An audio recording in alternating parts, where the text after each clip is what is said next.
Jiménez Martín, hombre singular. Mi personaje de hoy, nacido en un año del siglo pasado, profesor, deportista, investigador e inventor.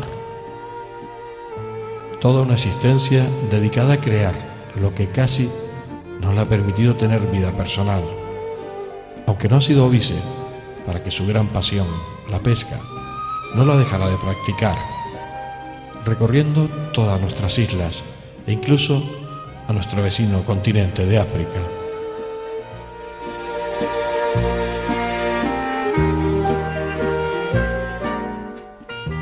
A lo largo de estos 60 minutos vamos a intentar entrar en su mundo, que para algunos pueda parecer extraño, pero que ya saben que los hombres excepcionales nunca son comprendidos por su propia generación.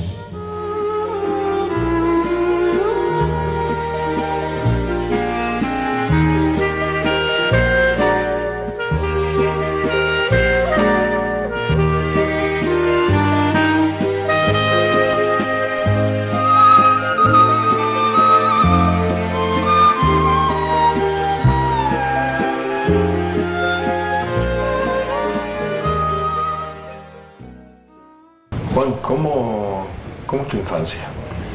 Mi infancia, como la de cualquier niño, mi familia procedente de Telde, tenían cultivos, entre las plataneras, los árboles y demás, pues tenía uno donde entretenerse, ¿no? Jugar. Luego yo nací en la calle de la Peregrina, aquí en Las Palmas de Gran Canaria, en el número 6, y nací 2 veces. La primera, nacimiento natural, y la segunda porque la chica que estaba en casa se descuidó un poco, rompió un cristal, puse a gatearme sobre los cristales de los cierros para la entrada de luz y caí sentado sobre una de las pilas antiguas que se utilizaba para filtrar el agua, para destilar. Las famosas pilas aquellas de tal. Y con tan buena suerte que quedé sentado encima de esa pila y mi madre, en paz descanse, pues con una mano me sacó por donde mismo había caído. Milagrosamente, ¿no? Pues si llego a caer al patio, no, posiblemente me hubiera matado, ¿no? Después, con respecto a la cuestión de juguetes, como no había, el dinero no corría como hoy, pues nos entreteníamos mucho fabricando los propios juguetes, aquellos famosos coches y camionetas de verguilla, con ruedas de carretilla de hilo de coser, etcétera, etcétera, cojinetes que se le ponían unos cojinetes a las patinetas, los Sky estos los fabricábamos nosotros, y así. De modo que la infancia, la más inicial, así. Tú naces en el año de la guerra, tú vives la posguerra como niño. ¿Cómo se vivía?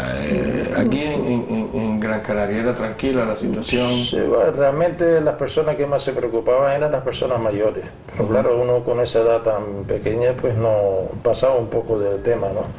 Pero las personas mayores sí vivían preocupadas por lo que estaba ocurriendo, claro. ¿Se pasaba hambre?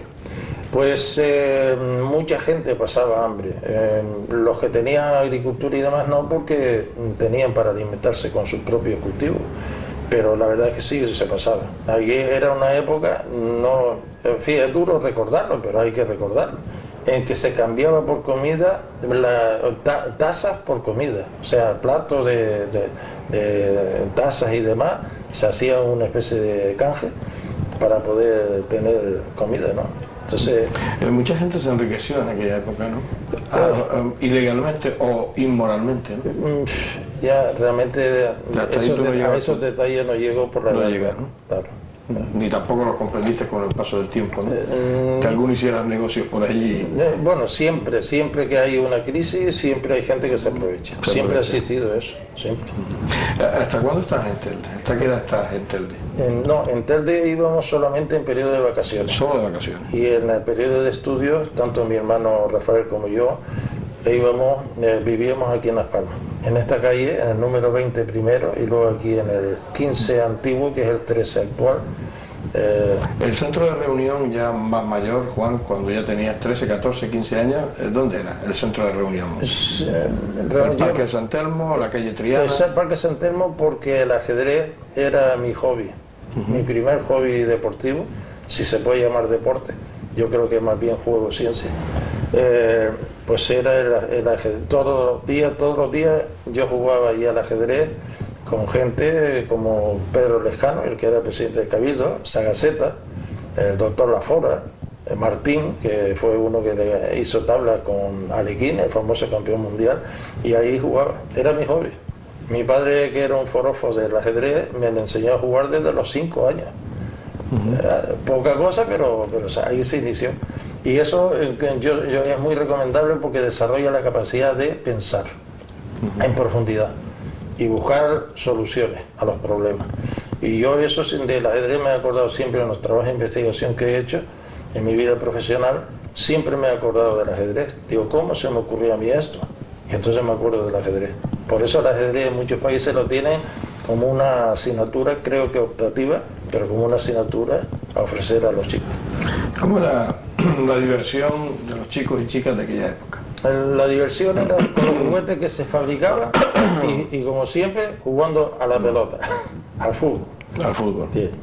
Pero ya te hablo de tu época pues más, un poquito más mayor. Sí, a partir de los 10 años en los jesuitas empezábamos en el campo que tenía allí de Alquitrán, que se jugaba con las famosas botas de agaete, con herradura para que no se rompiera, pero así yo más de una vez las inauguré rompiendo, porque como había piedras sobresalientes, cuando lo cogía, pues el zapato se echaba a reír, la suela se separaba. Y ahí empecé a jugar al fútbol. Luego ya pasé a baloncesto escolar en el Instituto de Enseñanza Media, que así se llamaba entonces, el que hoy es Pérez Galdós, antes era Enseñanza Media. Y luego ya pasé al atletismo. Cuando pasé a la Escuela de Peritos Industriales, Antonio Morales me enganchó, entre comillas, con el atletismo. Y ahí fue donde más deporte yo practiqué. Fuera la frontería y el squash.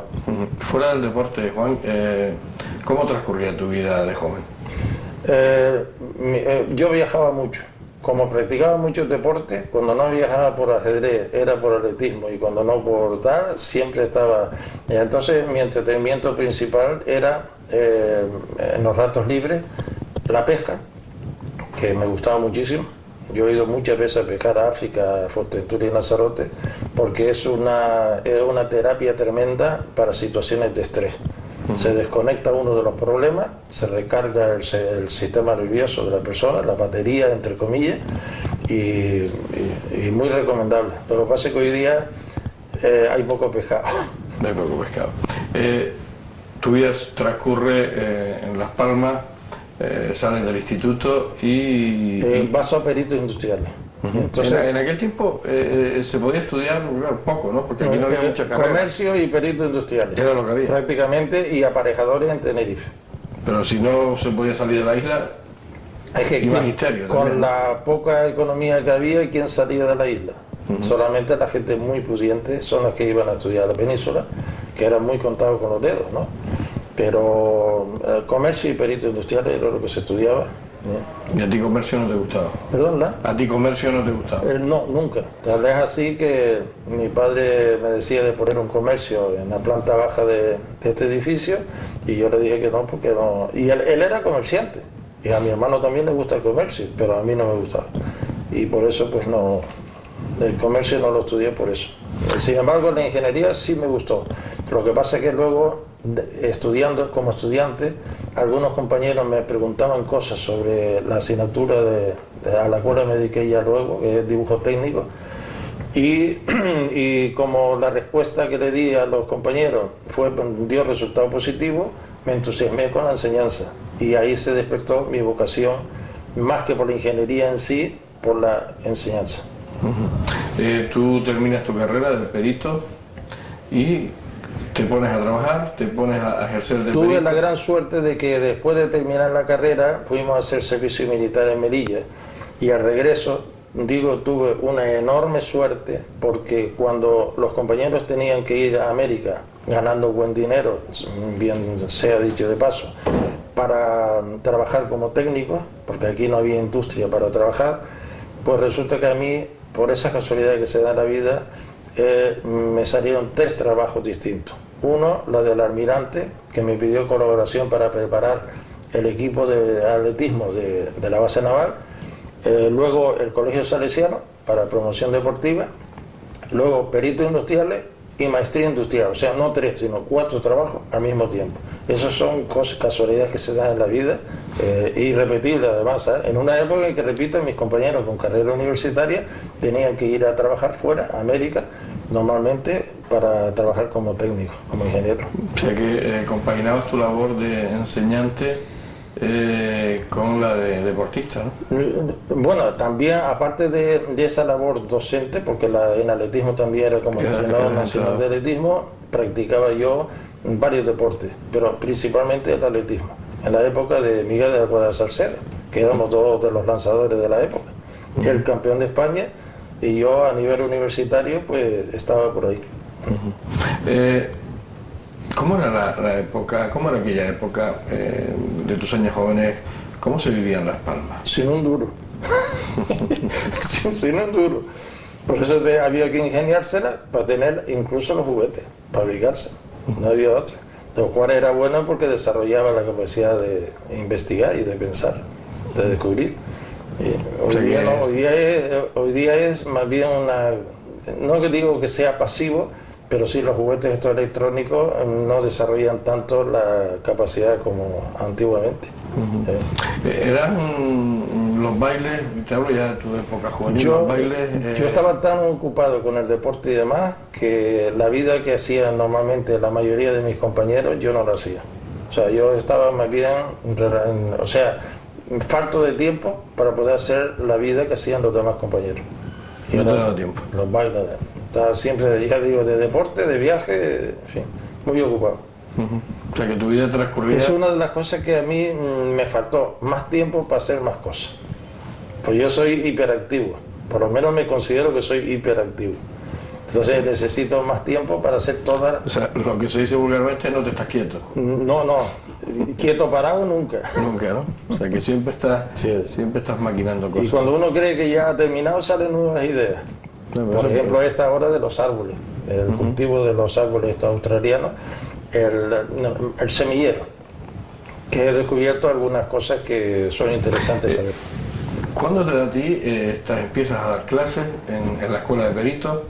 ¿Empiezas a enseñar también en la geometría descriptiva? Sobre todo la asignatura que más me gusta, porque se parece mucho al ajedrez. ¿Con qué edad empezaste a dar clases? A dar clases a los 23 años. 23 años.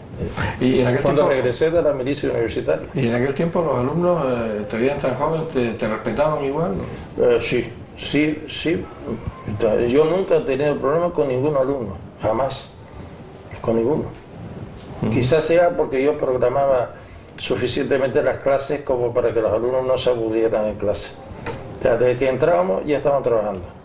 Entonces eso había que llevarlo muy bien preparado. Y yo lo llevaba preparado. ¿Tenía vocación de profesor? Yo sí, sin duda.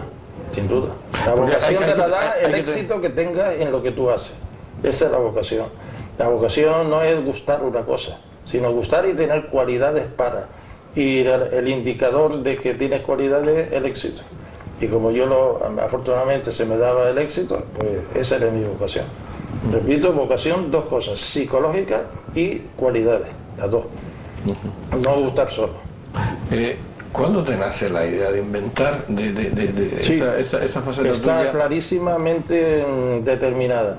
cuando la Ley de Educación estableció los nuevos bachilleratos de ciencia y tecnológico, que había que enseñar a los alumnos el proceso de un trabajo de investigación, vi la oportunidad de empezar a hacer trabajos de investigación reales, no explicarlo a nivel teórico, que eso, hombre, da información, pero no es lo mismo, sino hacer realmente varios trabajos que cualquier alumno se dé cuenta que compensando puede hacerlo él también, y además interviniendo ellos.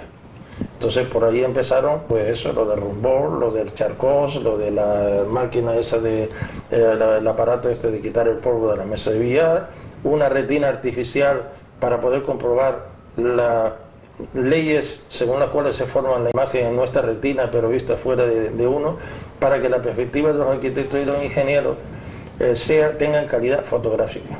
Antes de hacer una obra, tener ya la fotografía de la obra, que es la perspectiva, ¿no? Perspectiva cónica. Entonces, para que hiciera una perspectiva de gran calidad, como toda esa que tengo por ahí en el estudio, pues con esa retina ellos comprendían esas leyes y la comprobaban además. Además lo comprobaban mirando directamente a la persona y sacando fotografía también, con un aparato especial que yo le he dado a llamar retina artificial, se comprobaban esas leyes. Está patentado eso por la vía intelectual, no por la técnica, no por el Ministerio de Industria, sino a través de la vía intelectual, por ser aplicación pedagógica. Estos inventos, Juan, a satisfacción personal, porque claro, económica no, porque tú siempre has no has querido que tener ningún fruto de eso, ningún fruto económico de esos inventos. No era mi objetivo, aunque también hay que decirlo que indirectamente, sin yo buscarlo, al acceder a la cátedra por los trabajos de investigación, el ministerio paga una cantidad por ser catedrático, un complemento. Entonces, sí recibido, pero no porque yo lo haya buscado directamente, sino porque vino. De modo que el complemento de cátedra es la única compensación que yo he tenido económica con respecto a esos trabajos. Pero lo demás lo he hecho y por lo visto a todos los inventores les pasa igual, no van a por el dinero, sino la satisfacción de hacer una cosa nueva, de lo novedoso. Ante la gente, cuando te ha visto esa faceta de inventor, te han mirado como un bicho raro, digo la gente de la calle, con tus inventos. Todas las personas que se dedican a investigación, ha habido grandes genios en el mundo que han sido tratados hasta de locos, antes de ser reconocidos, ¿no? Pero eso es la historia, eso es así. Cuando una persona, alguien decía, no me acuerdo quién fue, decía que cuando un profesor explicaba algo atípico, algo superior a lo normal, dice, este tío está loco, en lugar de reconocer que el alumno no llegaba a lo que el profesor estaba explicando. Y eso puede ser cierto, ¿sí? Porque luego al final se termina por reconocer. Muchos de los grandes inventos primero han pasado por considerar a la persona que lo ha inventado como que estaba loco, en lugar de decir que la persona que no entendía aquello. ¿Y tú te has encontrado con gente así? No, afortunadamente no. ¿Te han comprendido siempre tus inventos y tu forma de...? Sí, porque como los inventos que yo hago, ellos han participado, ellos no se van a tratar de locos, claro, por la cuenta que les tiene. Entonces, no he tenido ese problema.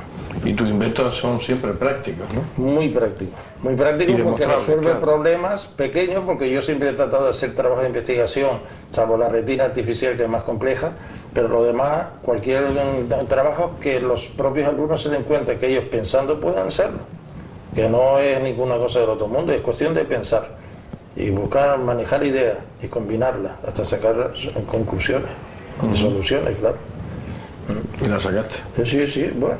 Ten en cuenta que todos estos trabajos había que llevarlo para completar el trabajo hasta convertirlo en patente. Entonces esos trabajos, la mayoría de ellos están patentados para que los alumnos sepan todo el proceso de trabajo de investigación hasta llegar a patente, donde hay que hacer una memoria, hay que mandar unos planos, los planos para la fabricación, etcétera. Las tramitaciones que hay que hacerlas, que no se puede hacer directamente sino a través de una agencia autorizada por el Ministerio de Industria y Energía, etcétera. Llevas una carrera larga en la enseñanza, muy larga, toda tu vida. 42 años. 42 años. Pero sigo colaborando, pero ya en funciones de mérito. No ya con el compromiso aquel de horario, sino ya tengo una enorme libertad para, en combinación con el departamento, pues le echo algún cabillo, ¿no?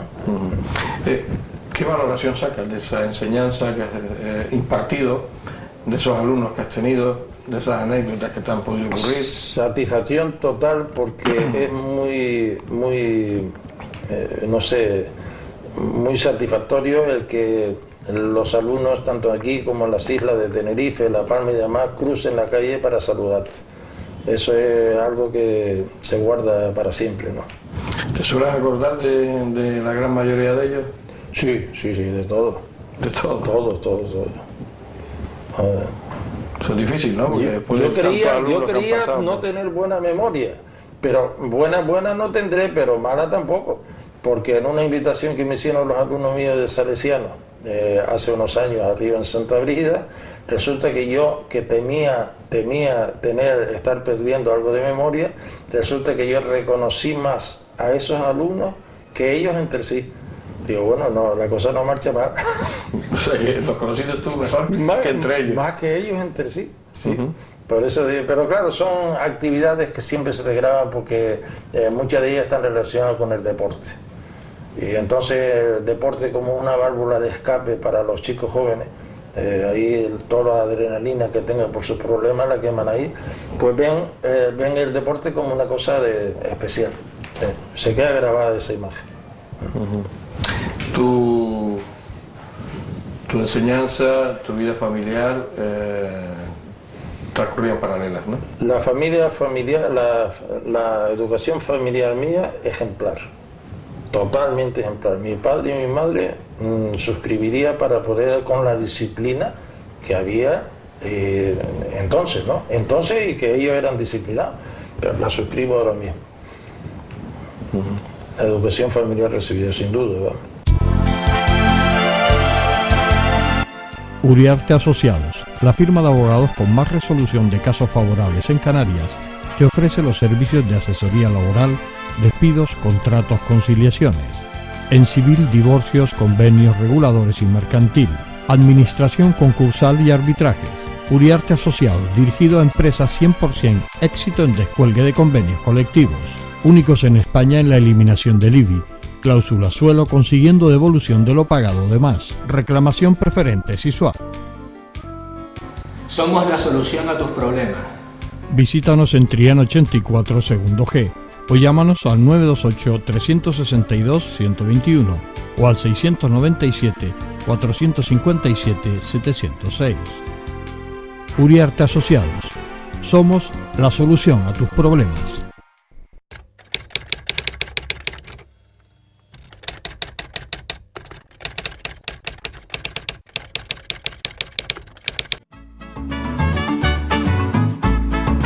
El ahorrador de electricidad Estaminal es el único aparato en el mercado que reduce el consumo de electricidad tras haberse instalado en miles de hogares en Canarias. No deje que su factura de electricidad afecte su economía familiar. El ahorrador Estaminal le garantiza una reducción de un 10 hasta un 35% de su recibo de luz. Estaminal no necesita ninguna instalación especial, es autoinstalable y no consume electricidad. Diga basta al excesivo consumo de electricidad y llámenos al 928-481-249. Reduzca hasta un 35% de su factura de electricidad. Estaminal, su seguro de ahorro.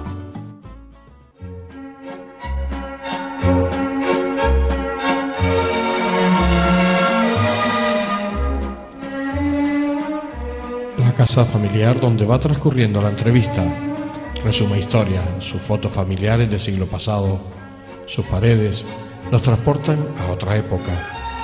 Las palabras en Juan afloran con extraordinaria fluidez. Nos habla con vehemencia de sus inventos, de su vida dedicada a la enseñanza, de su bien ganada cátedra en el Instituto de Mesa y López. El servicio a la sociedad ha sido la principal bandera de su existencia.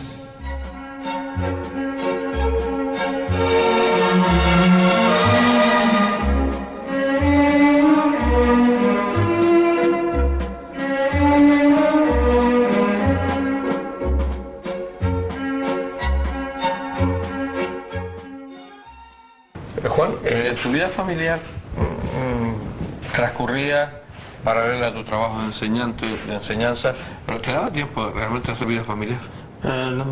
Poca, porque paraba poco aquí en casa. Paraba desde las 2 de la mañana hasta las 6, 4 horas. Además tenía una gran capacidad para recuperarme y en 4 horas, como dormía a plenitud de un tirón, pues recuperaba. La recuperaba, ¿no? Pero la recuperación no es estar mucho tiempo en la cama, sino estar desconectado. Claro, pero tu relación con tus padres, con tu hermano, porque estaban en aquella época, ¿no? Perfecta. Afirmo ahora mismo, repetirlo. O sea que era buena relación. Total. Somos caracteres distintos, pero totalmente complementarios. El no tener una familia numerosa, porque en aquella época era muy normal tener muchos hermanos, tú tenías nada más que uno. Estaba premiado eso. Sí. ¿Tú cómo lo veías? Que un solo hermano, ¿no te aburrías? No, porque realmente él hacía un trabajo de banca y yo lo hacía de la enseñanza, entonces íbamos por caminos distintos. Además, mi hermano era persona de mucho baile. Ah, sí. Sí. Muchas fiestas. Mucho. Le encantaba, el baile le encantaba. Yo, el baile mío era el deporte. ¿Y no te intentó remolcar nunca hacia alguno de esos bailes? No, porque él es 7 años mayor que yo y entonces tú eras un niño al lado de él. Era un pibe. Claro, un pibe, lo que se decía un pibe, o sea que te veía también como un niño pequeño al lado de él, ¿no? Claro. O sea que, ¿y abusaba como hermano? No, nunca. Nunca, ¿no? No, he respetado siempre, no porque fuera deportista, sino porque sí, nos apreciamos mutuamente. No hizo negocios nunca contigo como hermanos mayores, de sacarte las perras y... al contrario, ¿Ah, sí? yo se las sacaba a él. Ah, tú los sableabas normalmente. No los sableaba, pero no había problema. Él accedió antes al puesto de trabajo que tú. Sí, él empezó a trabajar en el Hispanoamericano, estuvo 46 años creo que fueron. 46 años. Él empezó muy joven. Bueno, él empezó desde antes de ir al cuartel. Ya estaba trabajando. Porque él tenía una gran ventaja. Como le gustaban mucho los bailes y alternaba mucho con las inglesas, aprendió el inglés y en el banco le valió mucho el haber aprendido inglés. Aprendió inglés a través de los bailes. A través de las chicas, de las inglesas. Qué Claro, bueno, ¿no? y eso le valió luego como mérito en el banco. O sea que su enseñanza... Porque era quien atendía a los turistas. Su aprendizaje fue... el mejor método para aprender idiomas, una novia inglesa. Claro, pues además por necesidad... No te queda más remedio que... Y además está motivado. Es una enseñanza motivada. Pero al final no se casó. Eso es real, al final no se casó con una novia inglesa. No, se casó con una... No es por nada, pero mi cuñada es de lo que hoy día yo llamo oro molido. Y conste que yo nunca me he aprovechado de sus servicios para nada, en absoluto. Pero reconozco la vida que hace fuera de serie. Hoy día no se consigue. Bueno, habrá claro que la habrá, pero es difícil. Está educada por una abuela, muy disciplinada, y ella que tiene un carácter afable total. Carácter fuera de serie. Sí. Esta fue la señora con la que se descuidó conmigo cuando era niña y me caí por el cierro. Estos eran de cristal, en lugar de ese policarbonato era de cristal. Esta fue la señora que se descuidó conmigo y yo... Era una niña ella entonces. La tienes ahí... Sí, la vi, vive todavía. Esa la saqué el año pasado, la foto esta. Ah, amigo. Sí, hombre, pues vive todavía y son de la gente, se le nota en la cara secarrona, pero de TEA. Son de TEA. La gente tiene... ¿Y este reloj que tiene todo? Ese reloj es un reloj que debe tener allá por lo menos los 80 años, por lo menos, y que lo tengo parado porque realmente yo no lo utilizo aquí y tal, pero funciona perfectamente. ¿Lo recuerdas de tu infancia? ¿No? Hombre, claro. Son de los detalles que se recuerdan como cosas. Era el que tocaba las horas para ir a comer, para ir a la escuela. Pues acércate para acá, porque además quisiera... Acércate. Sí. Estaba viendo la estructura de este reloj. Sí. ¿De qué estilo? ¿Inglés o...? Pues no lo sé, la verdad es que no, ahí me sorprenden a mí. Me sorprende, con la historia. Sí. Mi hermano lo sabría seguro, porque ese es lo que le gusta a él, la historia, todo lo que sea historia. Bueno, una vez transcurrido esa juventud, tu vida siempre siguió muy pegada al tema de la enseñanza, muy pegada al tema del deporte. Sí, porque es cuestión vocacional. Eso nace con los genes de la persona y eso mueres con ellos. No se cambia. podrá evolucionar algo. Por ejemplo, ahora en lugar de hacer investigación técnica, estoy haciendo la de los árboles estos de la calle de Perdón. Vamos a una pregunta. ¿A ti nadie- Perdomo, León y Castillo y Alvareda. Que todo esto nadie te lo manda, es iniciativa. Sí, me lo mandan los genes. Los genes, ¿no? Porque además, algo se te tiene que ocurrir a ti siempre, ¿no? Sí, sí, sí. No, es una, yo creo que investigación crea adicción. Estoy Pero convencido. una adicción sana. Positiva, sí, claro. Claro. Además, cuando uno pasa ya de los 40, yo paso ya de los 40. Casi no se nota, Juan. Sí, ¿qué vas a hacer? Si no, no. Claro, hay que tener la mente entretenida y el físico también. Caminar. Hay que andar mucho. La gente está reconocido esa inquietud tuya por la investigación, Pues por sí, el deporte. Sin duda, sin duda. Sí. ¿Te sientes Sin duda, recompensado? porque yo constantemente recibo invitaciones, incluso de la Asociación de Vecinos de Triana y demás, para tal, que muchas de ellas las tengo que denegar porque no puedo tantos sitios, ¿no? Pero eso sí es cierto, cierto. La gente sabe más de uno de lo que uno se imagina. Y he podido comprobarlo últimamente. Aquí, por ejemplo, cuando se alquiló el local de abajo, la calle entera se enteró al día siguiente. Sabían hasta lo que iban a poner. Y sin yo decir, yo sé que la gente sabe más de uno de lo que uno se imagina. Esa ha sido una cosa que he aprendido yo últimamente. Los últimos Sí, tiempos. la gente lo sabe, sí. Sí. Siempre se está aprendiendo cosas. Siempre, siempre. O sea, si eres observador, depende del espíritu de observación que tengas. Tú nunca estás dado por satisfecho en cuanto al aprendizaje. Tú sabes que siempre hay que aprender cosas. Estoy hecho para eso y entonces pues moriré con eso, con esa inquietud. Sí. Dejas de enseñar, por lo menos activamente, y tu tiempo, bueno, después de 42 años dando clases, volcado con tus alumnos, con tus investigaciones, pero para ti prácticamente no significa el parar, ¿no? Porque tú has seguido igual, exactamente igual. Sí, sí. No, Al contrario, con más comodidad para hacer más cosas. con más, exacto. Y nuevas cosas. Y nuevas cosas. Y ¿no? nuevas cosas, sí. Sí. ¿Qué No eso? sé la que vendrá ahora. De momento estoy con los árboles, que me llevará todavía un par de años más. Pero ya más o menos ya tengo ya perfectamente claro el cultivo de esto, que cómo se hace, el semillero. Que es más complicado de lo que yo pensé. ¿Y ese trabajo le darás después utilidad? Sí, pero eso lo estoy haciendo para facilitar información luego al cabildo y al ayuntamiento para que ellos lo utilicen lo que quieran. Claro. Porque hasta ahora esos árboles se compraron... Eso los trajo el ayuntamiento hace 8 o 10 años cuando se hicieron peatonales las calles transversales de Triana. Y entonces Juan Marrero Portugués trajo a un ingeniero canadiense hace más de 40 años y dijo que los árboles había que regarlos por arriba, más abajo mantener la humedad, pero había que regarlos por arriba. Y yo quise comprobar de que eso era verdad. Y tan verdad es como que en la calle Perdomo, el que está al lado de la Caixa y al lado de Aje, tiene un desarrollo de 2,5 metros más de lo que dicen los libros que crecen estos árboles. 12,80 tiene de altura. O sea, que has conseguido darle más Comprobar las leyes, lo que decía este ingeniero canadiense, que Juan Marrero Portugués, siendo presidente de la Caja, director, perdón, de la Caja de Ahorro de Gran Canaria, esto trajo hace 40 años para mejorar el cultivo de las plataneras.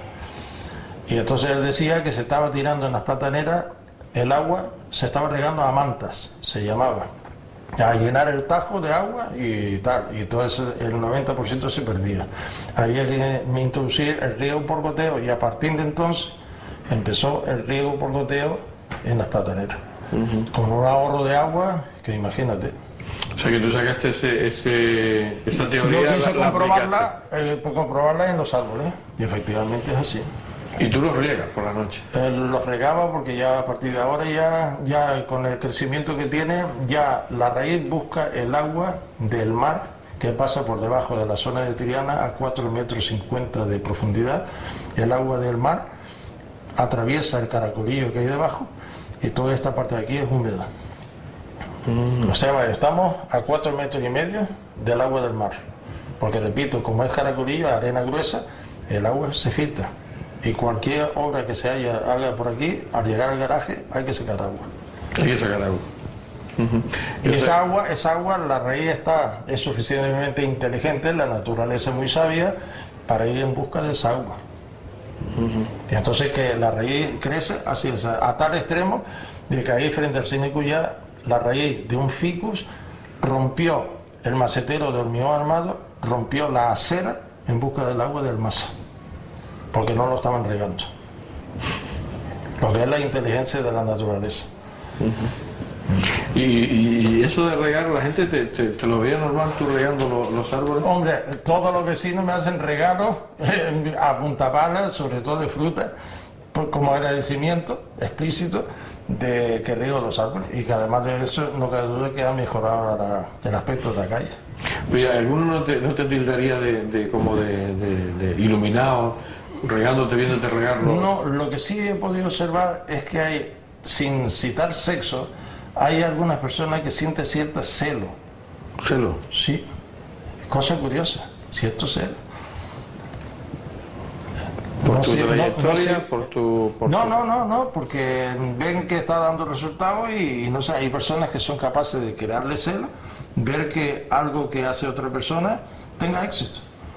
Le da envidia de que celo, más fino, celo.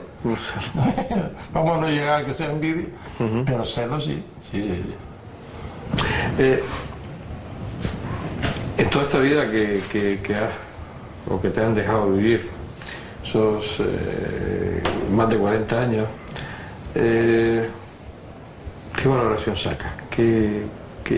Bueno, ¿Qué enseñanza sacas de todo eso? No, que en el caso mío concretamente la afirmaría ahora mismo, repetirla igual que la he hecho.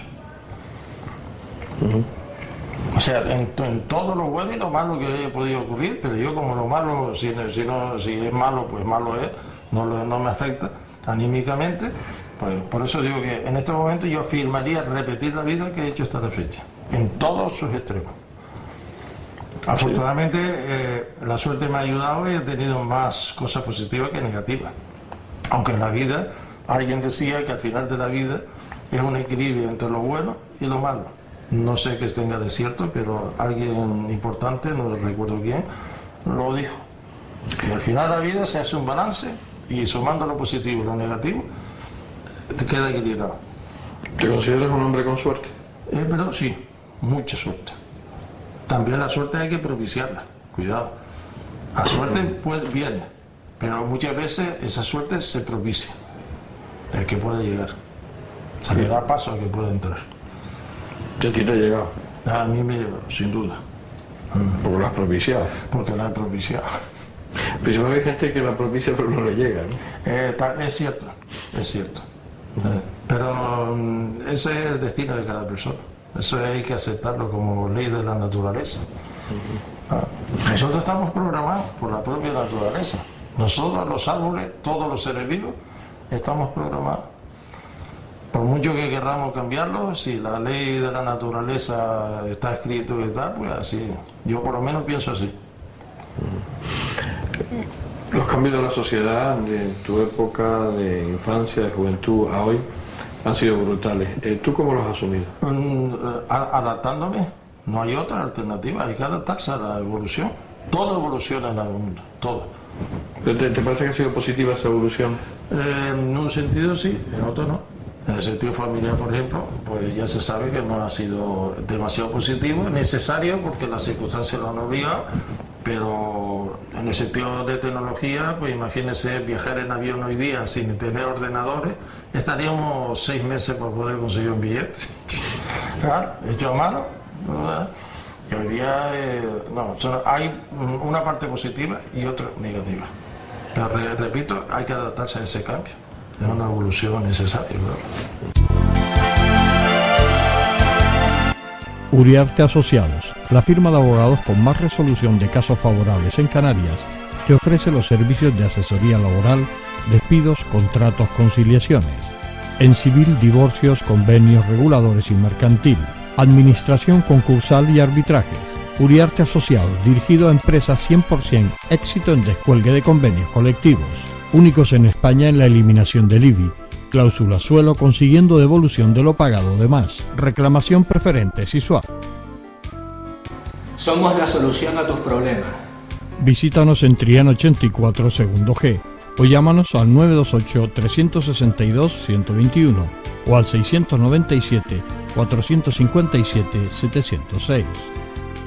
Uriarte Asociados. Somos la solución a tus problemas.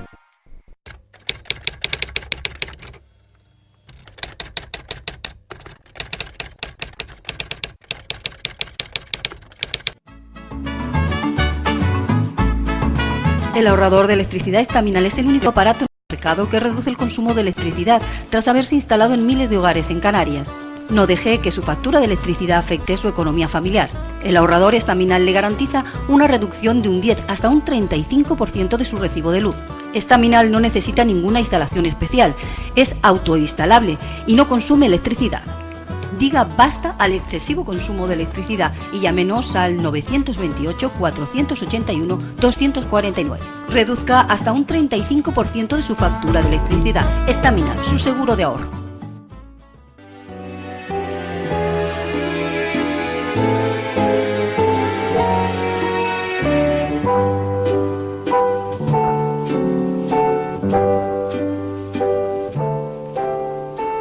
Estoy maravillado en nuestra conversación, por la sencillez que Juan aborda su caminar por la vida, su adaptación a los cambios evolutivos de la humanidad, sin ningún tipo de reproche, sin volver la vista atrás con añoranza.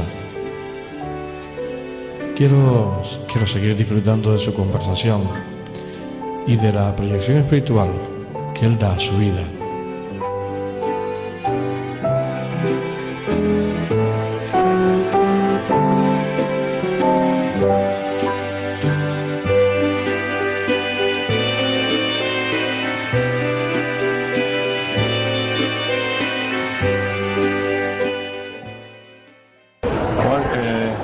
Último tramo de tu vida, una vez te retiras un poco de la enseñanza activa. Como decíamos, no has parado y estás con el estudio de los árboles. Ahora estamos aquí situados en la calle Perdomo, sí. Esta calle que se ha transformado en peatonal. Yo la recuerdo porque también mi infancia transcurrió por esta calle. Sí. Era una calle muy transitada por los coches, bastante incómoda. Y hoy, pues es una delicia, ¿no? Pasear por ahí. Sí, esto ha dado un cambio, ha dado un vuelco, como se suele decir, total. Y aquí tenemos a los árboles de tu experimento, ¿no? Estos árboles se los plantó el ayuntamiento hace 10 años y yo lo que he hecho ha sido comprobar que los árboles necesitan mantener la humedad en las raíces, pero sobre todo hay que regarlos de forma aérea, como lluvia artificial. Entonces, como yo tengo ahí una manguera que llega el agua a 15 metros de altura, posibilita el hacer la lluvia esa artificial y cae el agua pulverizada desde lo alto. Limpia las hojas, la fotosíntesis se acelera y crecen más los árboles. La prueba tienen que el último de abajo de la calle, el que está próximo a Triana, ese tiene 2,80 metros más de lo que los diccionarios dicen que crece estos árboles. Y ha sido a base de la riego artificial aérea, sin duda. Que eso has tenido tú el detalle de ir a regarlo. ¿Perdón? Has tenido tú el detalle de ir a regarlo. Y la posibilidad de regarlo. O sea, la motivación de comprobar lo que dijo un ingeniero canadiense que trajo la Caja de Canarias hace más de 40 años para mejorar el riego de las plataneras. Cambiar el riego de manta a manta por el riego de goteo. Y luego comprobar lo que decía de que los árboles efectivamente hay que mantener la humedad de las raíces para que los capilares no se sequen, pero regarlos por arriba para que las hojas queden limpias, respire la planta y la fotosíntesis se acelere. Juan, en este análisis de tu vida, ¿te ha quedado alguna espina por sacarte? ¿Te quedó algo que te arrepientes de no poder haber hecho? Porque a lo mejor tú me decías en un tramo de esta entrevista, me hablabas de la vida familiar, a lo mejor de crear una vida familiar ya en tu época de adulto, por falta de tiempo. ¿Qué espina te ha quedado por sacar? Quizás objetivo lo aborté yo mismo, un objetivo, sí lo aborté voluntariamente, porque se trataba de un juego que se está promocionando mucho ahora, era el pádel. Intenté hacerlo, pero como hice el cálculo y vi que llevaba una superficie próxima a la de una cancha de tenis, el costo de fabricación también era alto pues lo dejé. Pero fue una cosa que aborté yo voluntariamente. No es que no... O sea, podía verlo. Lo que sí colaboré fue en que en las primeras canchas la información sobre las características de las canchas se la di yo a una arquitecta, no me acuerdo cómo se llama, que tiene su estudio aquí en la calle J. Navarro. Le di la información de ese juego que es procedencia argentina, facilité la información para construirla, pero yo no intervine ya directamente en la construcción. Han sido arquitectos profesionales los que han intervenido con esa información que yo facilité. A nivel personal te ha quedado algo por hacer. En absoluto. Yo, repito, firmaría lo mismo que he hecho hasta la fecha, lo firmaría ahora mismo, repetir, con la parte positiva y negativa que todos tenemos en nuestra vida, pero no. La política, ¿qué piensas de la política? Hombre, la política es absolutamente necesaria. Lo que tiene que tener los políticos es en fin, que no ocurra lo que parece ser que está ocurriendo ahora, de que se aproveche la política para beneficiarse, directa o indirectamente. Yo tengo amigos que están metidos en la política, por ejemplo, sin ánimo, yo no soy de ningún partido político, pero Jerónimo Saavedra, por ejemplo, es una persona que no hay ningún partido político que hable mal de él. Todos están a favor de su forma de ser, ¿no? Yo doy fe de eso porque fue compañero mío de bachillerato, en el inicio de bachillerato. Ahí se conoce muy bien la gente, cuando somos muy jóvenes se conoce muy bien, somos más espontáneos, y yo también firmo, pero yo no me he metido en política porque mis cualidades las considero que no son para política. O sea, sirvo para colaborar, pero no para ser protagonista de la política. Tú viviste en una época, de la antigua dictadura. ¿Cómo se vivía en aquella época? Bueno, las circunstancias son las que mandan. Las circunstancias eran difíciles, había que tener una disciplina extrema y parece ser que eso justifica las actuaciones que había pues, por parte de la policía, etcétera, en aquella época. Pero nada más. ¿Qué te queda por hacer, Juan? ¿Por hacer? Pues los 30 años que me quedan de vida, dice la gente. ¿Y ya tienes planteado hacer cosas? ¿Tienes próximo a hacer cosas nuevas? Ahora las programaciones tienen que ser día a día. Ahora ya no se puede programar a largo plazo, sino el día a día, según se presentan las circunstancias. Las circunstancias son las que condicionan el quehacer de uno, y según las circunstancias pues, y la salud de la persona, pues así se actúa. Esa es la cuestión. Entre tu vida de enseñanza y tu vida deportiva, ¿con qué te quedas? ¿O te quedas con las dos? Con las dos. Sí, son totalmente compatibles porque además las dos estaban relacionadas por la enseñanza. Sí, porque aparte han significado todo en tu vida, ¿no? Sí, total, todo. Absolutamente todo. Porque no te ha dejado tiempo para más cosas, ¿no? No tenía, ya 4 horas en el día eran las que yo tenía libre para dormir y el resto para trabajar. Pero un trabajo que al ser hecho a gusto, pues no cansa, es un divertimento. Es lo que llamamos trabajo, afición, ¿no? Sí, o hobby, ¿no? vocación, por vocación. Vocación que interviene, por supuesto, la afición, claro. Si hay vocación, si hay cualidades psíquicas y físicas, hay afición. O sea, la afición se pierde cuando se cree uno que tiene vocación y cualidades para una cosa y luego fracasa. El fracaso no motiva. Incluso a los alumnos les traumatiza. Cuando hacen esfuerzo por aprender y no aprende, se traumatiza. Por eso es importante el meterse en aquello para que lo que uno tenga cualidades. Que no pasa normalmente, ¿no? Que normalmente la gente elige mal, ¿no? Porque a veces las circunstancias o las imposiciones familiares lo condicionan. A veces son imposiciones familiares. Tú estudias esto porque a mí me gusta eso. No, que lo elija la persona. Lo que pasa es que para eso habría que llegar a lo que se hace en Alemania, en el Museo de la Ciencia de Múnich. Concretamente, las profesoras y los profesores van con los niños para ponerlos a jugar en diferentes actividades, participar. Y en aquello que ve que tiene éxito, esa es su vocación. Eso se hace así en Alemania. El descubrimiento de la vocación a través de la participación en una serie de juegos que permiten deducir la vocación de las personas. ¿Has aprendido mucho de tus alumnos? Mira, siempre se aprende. Yo tuve un alumno de 9 años que me hizo poner rojo con una simple lección. El despegue de el plástico que se utiliza para forrar los libros, pues como todo el mundo va uno a levantarle el papelito. Y él me dijo que eso no se hacía así, un niño de 9 años. Entonces hizo así como para romperlo. Y efectivamente se rompía el papel, con lo cual automáticamente se despegaba. Y no había que estar perdiendo tiempo con la uñita a ver si acertaba, ¿no? Mucha gente Eso lo decía Ramón y Cajal. Ramón y Cajal decía que hasta del niño más chico se puede aprender cosas, porque se tira ocurrencias que no se le ocurre a una persona mayor. Muchos alumnos han pasado por tus clases y gente que ha hecho bastantes cosas en la vida. Pues muchísimo, ¿no? Casi todos los directores de Triana han sido alumnos míos en Salesiano con 10 o 11 años.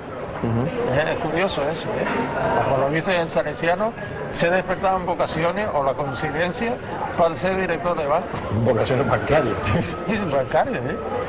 Sí, es curioso, ¿eh? Porque tú además diste diferentes asignaturas a lo largo de tu vida, ¿no? Bueno, en realidad la principal mía era el dibujo técnico, hoy día asistido por ordenador, la tecnología era la asignatura, y dentro del dibujo la geometría descriptiva era la que más me gustaba, porque al tener desarrollada la capacidad de pensar en profundidad a través del ajedrez, eso me permitía poder explicar mejor los problemas de geometría descriptiva, que son todos espaciales, no son físicos, sino espaciales. ¿Los alumnos cómo te veían? ¿Como un hueso? ¿Como un...? No, como un compañero. Como un compañero, siempre te han visto. Pero con mucho respeto. Jamás me faltó el respeto a ningún alumno. Porque todo eso que se oye ahora en los últimos tiempos, de que los maestros, los profesores están un poco presionados. Pero es que la situación familiar ha cambiado radical. Antiguamente había una persona fija en la casa en la educación. Hoy día, como los dos trabajan, los chicos van un poco a su libre albedrío. Entonces no es lo mismo. La disciplina que había antes no existe ahora. No existe no porque no se quiera, sino porque no se puede. No hay tiempo. Están los dos trabajando y entonces el chico no tiene el apoyo familiar que siempre hizo falta. Y eso está afectando incluso las relaciones con los profesores, con los alumnos. No, y en la calle, el comportamiento en la calle, en dos sitios se denota. Y yo creo que es el mismo comportamiento de la sociedad, ¿no? Justamente. Esa es exactamente la cuestión. ¿En esos temas te quedas con lo que se vivía anteriormente? No, hay que adaptarse a los cambios. Es lo que hay hoy día y hay que adaptarse. Eso de que los tiempos pasados fueron mejores, eso contigo no vale. No vale porque, repito, la vida, todos los órdenes de la vida evolucionan y hay que irse adaptando a esa evolución. Lo mejor posible, claro. ¿Y tú te has adaptado? Que remedie. Sí, ¿no? Y te sigues adaptando, ¿no? Y me seguiré adaptando. Tú decías que tienes que vivir el día a día, pero ¿tienes algún proyecto metido entre ceja y ceja de querer realizar o algo que tengas tu va saliendo el día a día va saliendo las ideas. Cuando tú crees que has terminado ya y que ya no vas a hacer más nada, te salen nuevas ideas. Por eso digo que es una cosa que lleva uno in situ, si vale la expresión. Es decir, en los genes llevas ya esa predisposición a... Entonces muchas veces te terminas de hacer un trabajo y dices, bueno, ahora me voy a quedar libre. ¿Libre de qué? Te salen nuevas ideas que te comprometen. Una de tus últimas facetas es la de escritor de opinión en los periódicos, en esas cartas al director. Incluso tienes tus seguidores, sobre todo como tú dices, porque son relatos cortos y con el tiempo que hoy que no hay, pues parece Es curioso que todas las personas de diferentes niveles culturales, todas dicen la misma frase. Me dice, es que tú lo dices todo con poco. Entonces, como la gente valora hoy día el tiempo, como lo mío se dice con poco espacio, la gente lo lee lo primero. Ahora, cuando veo un artículo muy interesante, pero es muy largo, lo deja para por la noche o para mañana. Esa es a la hora de escribir, ¿qué sientes? Porque una enorme satisfacción y sobre todo he descubierto una facilidad para sintetizar. Porque yo hablando quizás hablo demasiado, pero a la hora de escribir es todo lo contrario. Eso para mí ha sido novedoso. Es decir, que yo pensé de que al escribir también me enrollaba, pues no. Posiblemente al ser técnico está uno habituado a sintetizar, porque los técnicos, los ingenieros, los arquitectos no pueden no andarse por las ramas, sino que tiene que concretar, muy concreto todo. Y posiblemente ese lo tenía yo desarrollado, no me había dado cuenta de ello, y a la hora de escribir, pues sí me he dado cuenta, por lo que dice la gente, claro. Que no has dedicado o no has pensado en dedicarte un poco más en serio al tema de escribir. No, pero repito, quizás si lo dedicara como profesión no me gustara tanto. Quizás sea, dijéramos, como un entretenimiento. En todas las profesiones, cuando uno dedica excesivas horas, pues puede llegar un momento que uno se satura, es probable. Pero ese es mi pensar. O sea, mientras estés por gusto ahí... Cuando lo haces por gusto, alternando con otras actividades, pues te sirve de entretenimiento. Y la gente le ha gustado, ¿no? Tus escritos. Sí, porque además como son temas de actualidad, el otro día se titulaba la semana pasada, el día 27, se titulaba Frío Polar. Y recordaba que el año pasado, cuando hubo frío polar, hubo récord de lluvia y se llenaron las dos presas. Y entonces decía que había que tener un compás de espera para ver si se reproducía lo del año pasado, y se reprodujo. Entonces la gente está contenta porque acerté. Bueno, pues esto es como las quinielas. Pero si no acierto, la gente es tolerante y no me lo critica, porque sabe que en Canarias es difícil pronosticar el tiempo. ¿Tus escritos son más bien un poco recriminando o llamando la atención de cosas que pasan? Más bien doy sugerencias de soluciones. Más que crítica. No, la crítica no es positiva si no va acompañada de una alternativa, de una solución. No es positiva. Criticar por criticar, no es positivo. Juan, una última cuestión. ¿Cómo te gustaría que fuera recordado, Juan? Yo, como una persona sencilla, que pasara por la vida haciendo lo que le gustaba y que se marcha para el otro barrio con la satisfacción de haberlo realizado.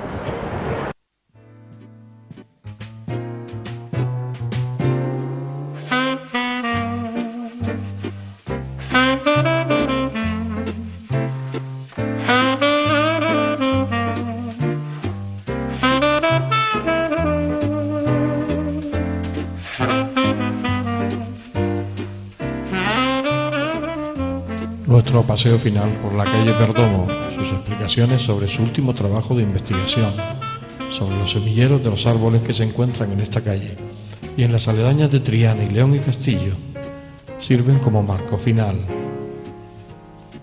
Él nos decía que ahora vivía el día a día, que sus nuevos proyectos no se hacían con mucha antelación.